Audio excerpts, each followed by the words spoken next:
Nod or Shake reviews. Willie nod or Willie shake. Yeah!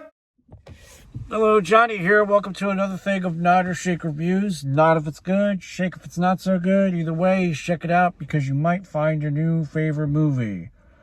On to the review. Before the review starts, I'm going to spoil something. Spoilers that everybody is asking. Is this connected to Cobra Kai? Yes. Johnny Lawrence is in like a post-credit scene, kind of like it's literally like Karate Kid Legends, and then it's the next scene. It's Johnny Lawrence, and they're talking about a new business idea, which is basically how Cobra Kai ends, if I remember correctly. So yes, this is connected very loosely to Cobra Kai. All right, Karate Kid Legends. As it stands right now, I'm gonna give it I think I'm gonna give it a shake. It was probably the least satisfying movie I could think of that came out this year.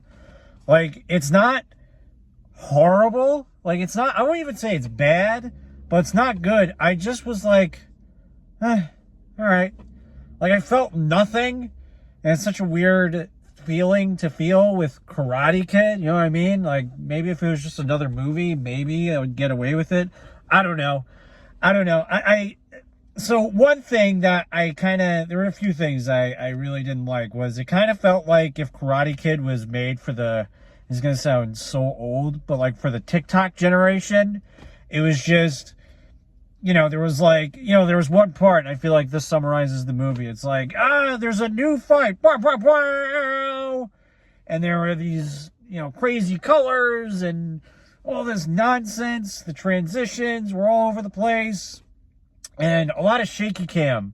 It's better to see a fight with still cam, because you can see all the impressive movements and everything else. And not, oh God, I feel like I'm going to have a seizure. So that was like my big main problems. So I don't know if this is going to make sense. I don't subscribe to blank fatigue, Marvel fatigue, Star Wars fatigue. I don't believe that. But I will say is I believe that, and Liam Neeson said this about Star Wars, is you kind of dilute the brand a little. So I think one issue this movie had was Cobra Kai just finished like late last year.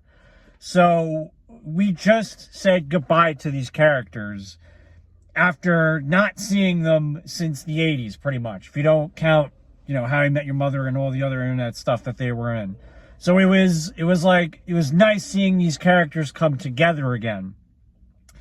Seeing Danny LaRusso reunite or meet Mr. Han was just kind of like, I just saw Danny LaRusso late last year. Like, if this was the first time he was in a Karate Kid movie since Karate Kid 3, I'm sure it would be like, oh my God. But it was just, oh. And the other thing was, first off, it felt like he phoned it in. He was just there.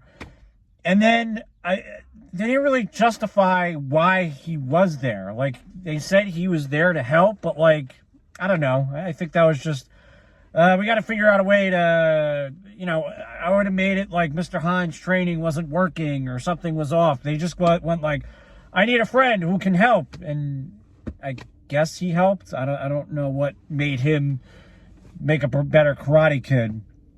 So, yeah, overall, I guess it's a shake. There was something I liked about it, but I forgot. Oh, there was one little part. Joshua Jackson, of all people, was the best part of the movie. And I don't know what that says about this movie.